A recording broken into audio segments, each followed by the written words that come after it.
and stuff like that. However, it does mean that once you get good with weapons, it's really satisfying. The skill ceiling has some decent headroom, and you can get really damn good at this game with enough practice.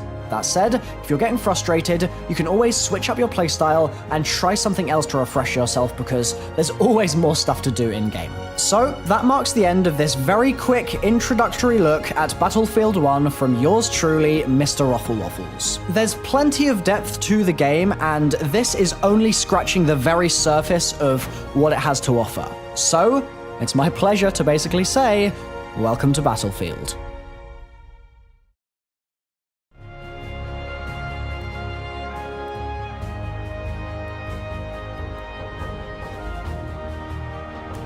Hello guys, JackFrags here, and today I'm going to be showing you how to take down tanks and other heavily armoured vehicles in Battlefield 1. Vehicles are key to success in a game of Battlefield, which is why it's so important to take out the enemy's vehicles whenever you can. Taking out tanks, planes and other vehicles can turn the tide for your team, and Battlefield 1 has some very specific tools for you to just do that. And in this video we're going to be focusing on taking down tanks, and tanks may be powerful, deadly and imposing, but they're also pretty slow. The main anti-vehicle class is Assault. You have Dynamite, the AT rocket gun, anti-tank mine and a heavy anti-tank grenade at your disposal, and each one operates slightly differently. Dynamite of course requires you to get up close and personal at the risk of being killed in the open. The same with the heavy anti-tank grenades, although they can be also thrown from behind cover. The anti-tank mine will deal a lot of damage but needs to be put in smart positions where you know a tank is going to go, and then the AT rocket gun is a projectile based rifle that needs to be fired from either a prone position or when you're resting on a piece of cover such as a window or wall. AT rocket guns I find are the best way to do real damage to a tank in the final release build of the game. Fire a shot, move and reload at the same time and attempt another shot from a different position. The first thing to know when taking down a tank is when to attack and when to stay hidden.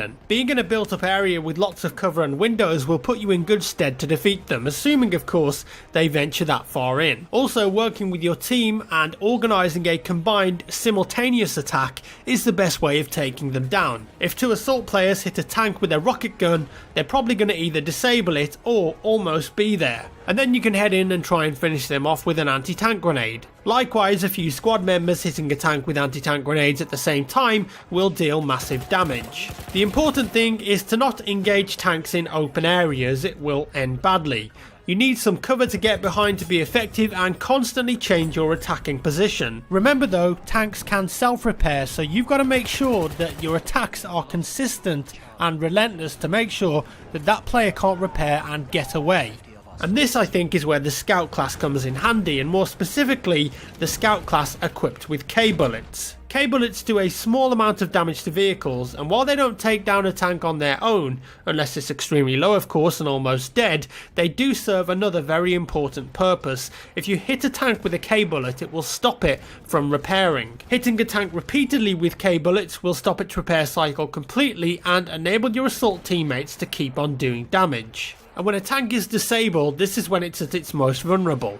It either needs to decide to try and escape, fight or repair. As well as that, every class can equip light anti-tank grenades. The cavalry class also gets 2 light anti-tank grenades. You've got stationary guns, other tanks, planes and even normal grenades, mortars, tripwire bombs that can do damage to tanks and other vehicles. Not to mention the behemoths and the tank hunter elite class of course. Even support can help take down tanks with its limpet mine. And that's a charge that you throw and it automatically detonates after a few seconds. What's good about it is that it actually sticks to surfaces, so unlike the dynamite you can get it to land on a vehicle with a good throw. To summarise, use cover to your advantage, flick between your tools, coordinate attacks with teammates and try not to engage tanks out in the open. Use everything at your disposal and you'll be able to take them down. And that's all for today guys. Thank you so much for watching, and I hope this video helped you learn a little bit about the game and how to take down tanks more easily. If you want to see more like this, come over to youtube.com/jackfrags, subscribe, and there's plenty more to go around.